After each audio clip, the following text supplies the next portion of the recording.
Back at it again, y'all. I got a Hummer here today for y'all. I'm gonna show y'all around this joint first. Yeah, we gonna fix this boy up. I'm gonna give y'all some content of this joint as we fixing it up. Let me pause this video. Sorry that I had to end that last video. I'm right back though. I just had a phone call. Sorry.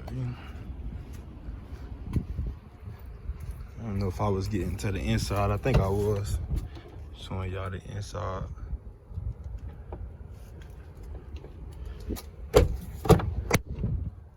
Smooth.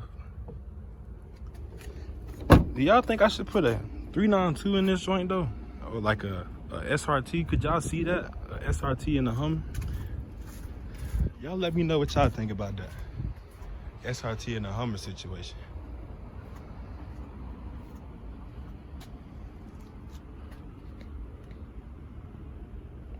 More scat action for y'all.